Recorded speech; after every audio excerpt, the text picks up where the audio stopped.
this episode of the Newfoundland Hobbyist.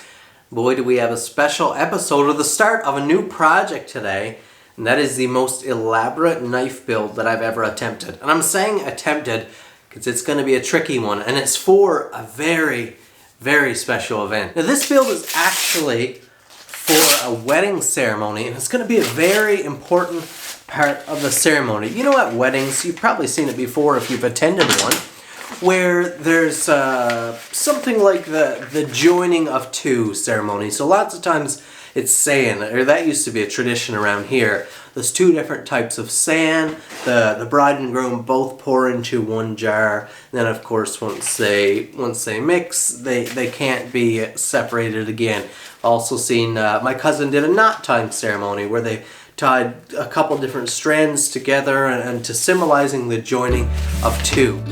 Well, I had a client approach me with a very unique idea, a unique challenge to me, and that was to have a knife in two parts that could be joined and make a single knife. Now I have some plans drawn up, but basically what we're going to be doing, this is an elaborate knife, even if I was building it as one piece. So we have a dagger style knife with a guard.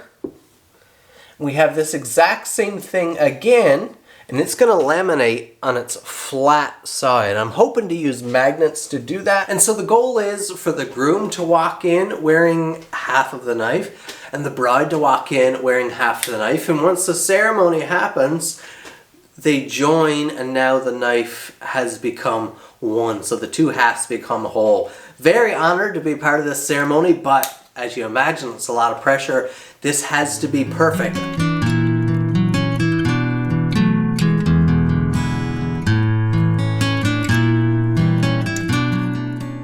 Now I have crafted multiple ceremonial knives before, particularly the ski and do, I believe it's pronounced. It's an odd name, SGIANDUBH or something like that. It's worn as part of the Scottish ceremonial dress with the kilt and stuff. Very cool. I've built a few of them for different clients, and it's always an honor to be a part of something special like that. But this is definitely taking it up quite a bit in terms of complexity. A ski and do is quite a simple knife. This, like I said, this is the most elaborate piece that might ever leave my shop. We've got the first drawings just to get the billet. I'll take this to the bandsaw now. We'll cut out two billets, and then I have a plan to fix them together because these have to be exact replica halves, of course. There cannot be any variation at all here, which is definitely part of the challenge.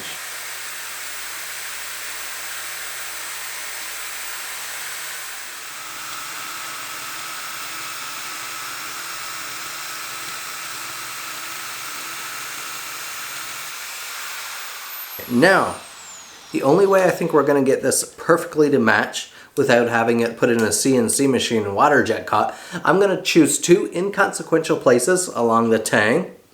I'm going to drill and tap them and then actually bolt these together, and they will stay together throughout the most of this process while we're working. So while we're cutting any notches for guards or anything like that, while we're grinding the perimeter shape, I think it will give us the most precision possible.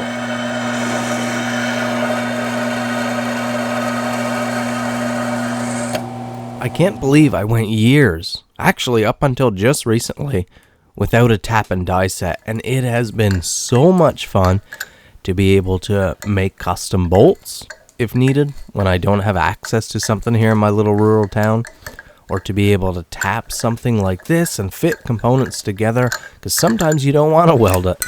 And it's just so much fun. I highly recommend it. So what I've done here is pretty simple. I've overbored one side so our screws can go right through, and then this side is threaded.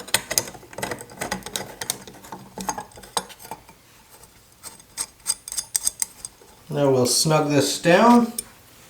We have something that we can work with. Now we have this beautiful 1/4 inch thick billet. We'll take it to the grinder and grind it, because now, you see, we just cut this out by hand, and look at the dimensional difference here. So we'll take this to the grinder and grind it into something with perfectly flush edges, nice clean measurements, something that we can put some drawings on.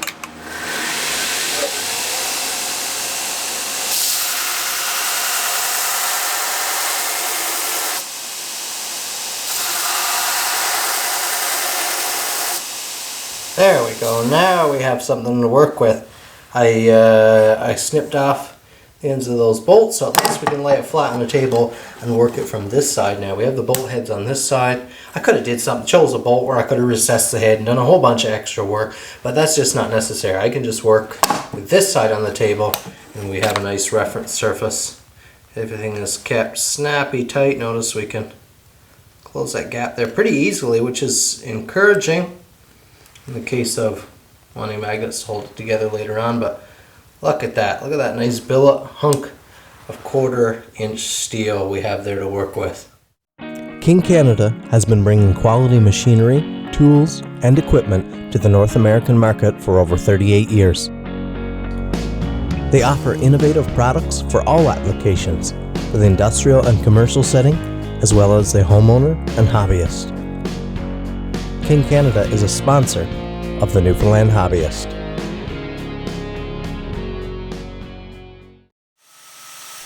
Now that we can precisely cut 2 pieces at one time, and we're doing the same work to both billets, I'll start roughing out the actual shape of the dagger here. I'll also go ahead at this time and rough out some brass for the guard as well. This is going to be very, very exciting.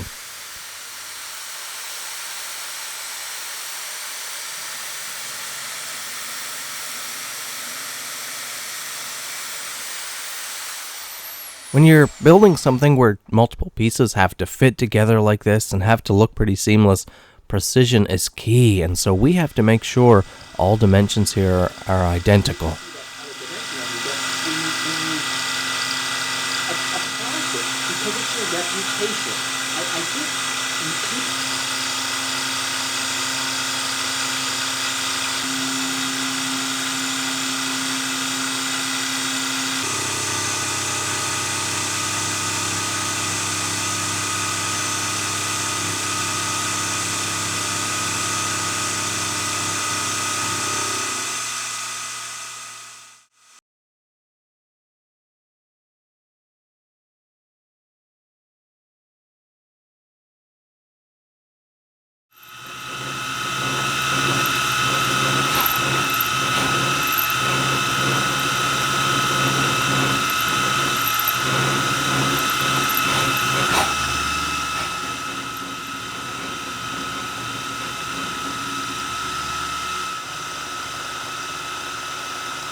Now I'm about to mill the side of our blade here, which is tool steel, annealed tool steel, but tool steel is still a whole different ball game. We're going to need lots of oil and cooling for this. The goal of what I'm trying to create here for this guard setup is to create a lap joint, and a lap joint is where both pieces of the material being joined are usually at 90 degrees perpendicular to each other, and both pieces share the removal of material so they can lap each other.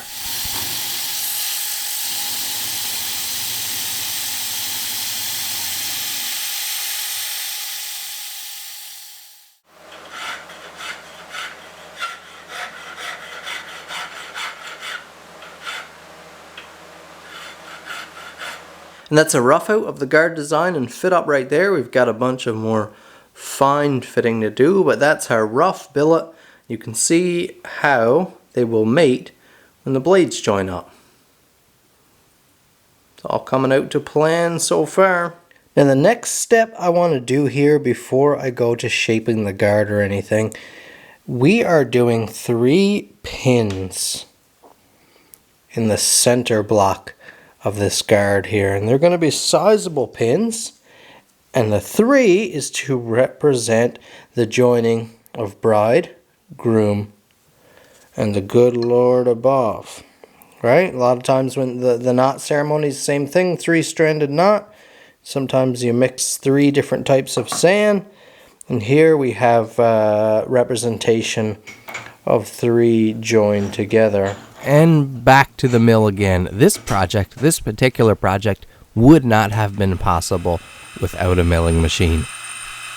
Actually, I had been debating getting a vertical mill for years, and I'd been putting it off until I got the request for this contract, and I knew it was time. It would be essential for this build.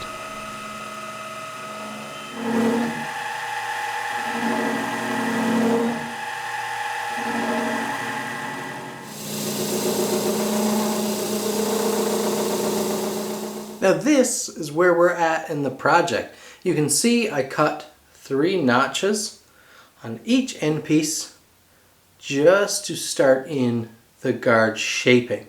Got all the fitment up right now. Check out the back side. Lapped flat. This is perfectly flush here. When the two halves mate, it creates, as you can see here, quite a bit going on. But when the two halves mate, we get pretty much a perfect seamless surface. And then of course we have the other half of the blade as well. Getting them to mate and stay together is what we're going to look at right now. Now my plan is to use magnets because this is all happening in pretty quick fashion in a ceremony. I don't have time to go threading in screws or throwing on a wing nut or something like that. So this needs to happen immediately. Needs to happen smoothly. So I ordered in these specialized magnets months ago, and the whole idea is for them to be recessed into the surface. Then when our clients go to sit them together, you see they're not recessed right now, so we have the thickness of the magnet keeping them apart, but this is essentially what'll happen. Now, these can still, the knife can still do this. So we need a couple alignment holes, probably back in the handle here. Definitely back in the handle. We can't do it out in the blade.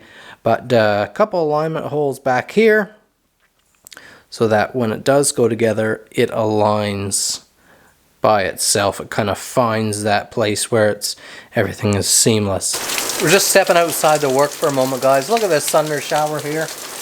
Just feeling so grateful, and I want to say this is where my hobbies have led me. I'm in here, it's midweek, middle of the day. I'm in here in my shop, sipping on a soda, eating a granola bar. It's quiet. No one's telling me what to do. And I'm working on projects, fine craftsmanship that I love for clients that are so grateful and I know are gonna love my work. This is where it's all led. This is where the hobbies have led. Just so thankful. Learn something new constantly.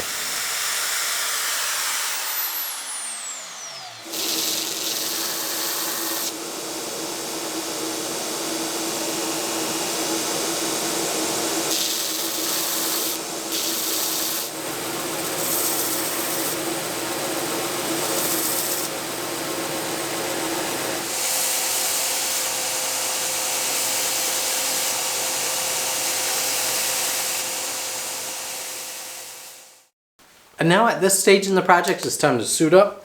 So we're at the bevel grinding stage, which is very exciting. It's when we get to start making it look like a knife.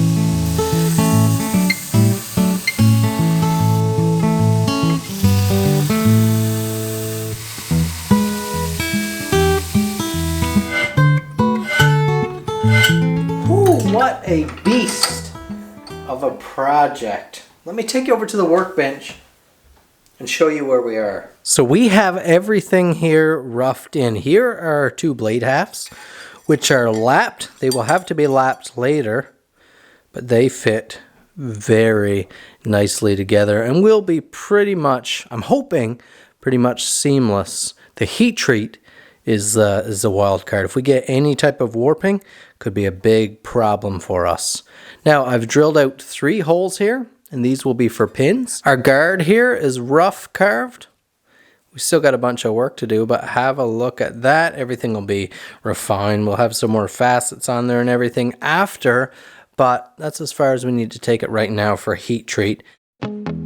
From brutal offshore drilling platforms all the way to the homeowner and hobbyist, Lincoln Electric's 125 years of experience provides the quality you need to get the job done right. The Newfoundland Hobbyist is sponsored by Lincoln Electric.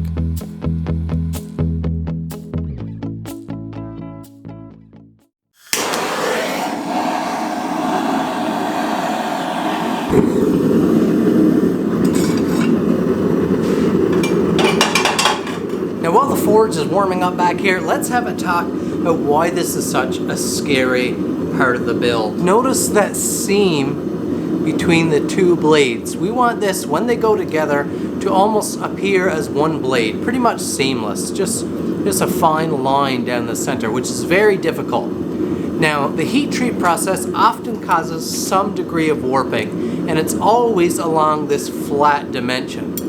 So as you can imagine, any degree of warping with this build here can cause major problems. It could cause us to have to start the blade process, this part, right from the beginning, which would be devastating. It's important that our oil is not gradient in temperature, so you've got to keep that oil turning at a nice consistent temperature. If you hit different temperatures in different spots, it causes different amounts of tension and pressure on the blade, and then subsequently warping. So we don't want any of that.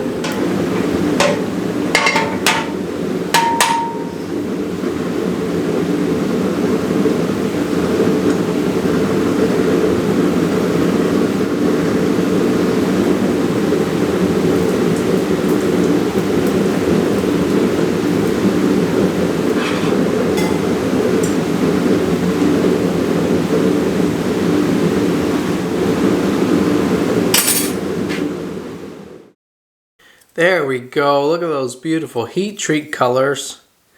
And look at our fit up. That is very good. I'm happy with that. Given, like I said, some of the obstacles we're up against, that is a good starting point post heat treat. A little bit of lapping, and then our magnet pressure will be just about seamless. You see, if I just apply the slightest little bit of pressure there, we close up that gap. So with a little bit of lapping, take a little bit off the nose, a little bit off the heel here, that should allow the center. That's the way we wanted it to have to come together. Again, look at those heat treat colors. We're going to take those to the wire wheel now, clean up. The plan is to leave this center, this fuller black, that forged finish, and then we'll grind in the bevels so they'll be a satin. This will be black here on the flats as well. Gorgeous, gorgeous.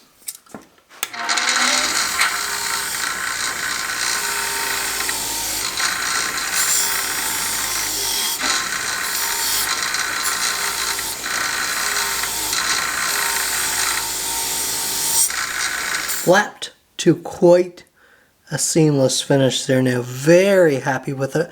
There are a couple parts, you see I've got the screws threaded back in. There are a couple parts where there's still a little bit of springiness, just maybe a couple thou gap with a little bit of torsion on it there when those screws are removed, that is. But I think the magnets will pull it the rest of the ways. Notice, brought the light over, but it's hard to convey. There's not really any light passing through between the layers. Now I'm going to go ahead and grind those bevels in. Again, we're keeping the center black here.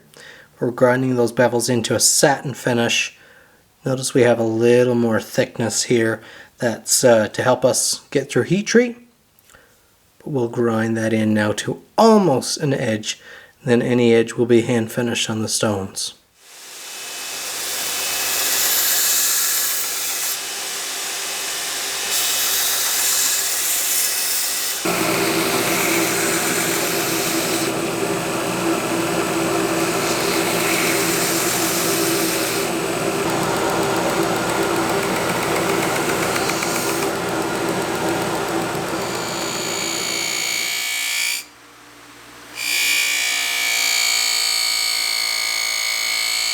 This is what we have come up with, and look at those seams. I'm actually really impressed with how those seams came out, and now I've ground it back to a little thicker. So notice that. Notice how stout that is now. It's still pretty thin. If you separate this in the two halves, those are still two very thin halves.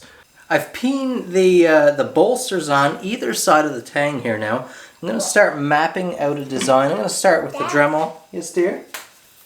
Are you talking to someone? I'm talking to these people in here. In the camera. Do you see you there? She's been enjoying hanging out in the shop with me lately.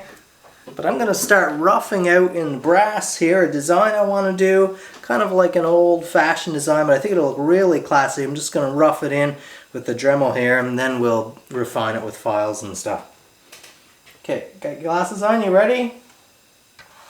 Uh-huh. This one sounds a little different.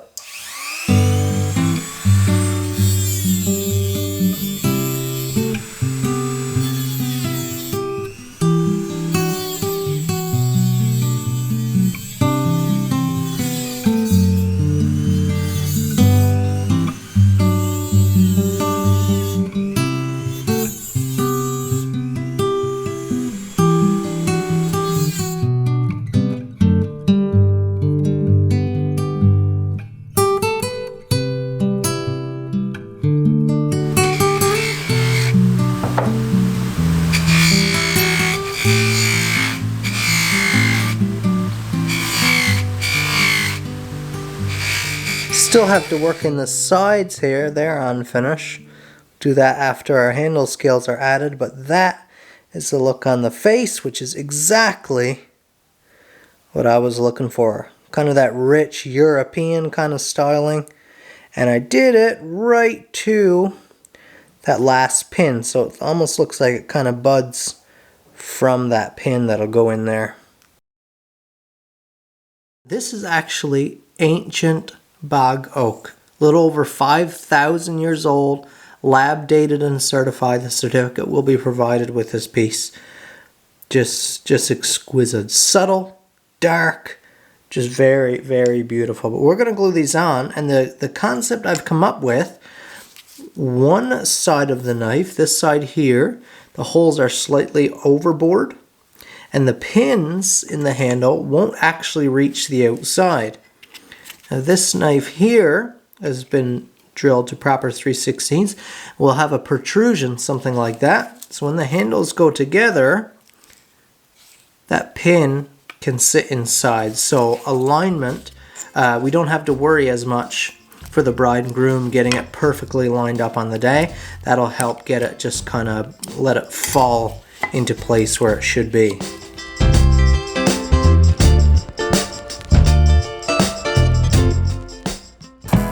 Century Welding is an online Canadian outlet for premier welding and cutting machines, equipment, and related accessories and replacement parts.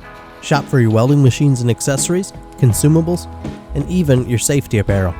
The Newfoundland Hobbyist is sponsored by Century Welding.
And that is it for this episode of the Newfoundland Hobbyist.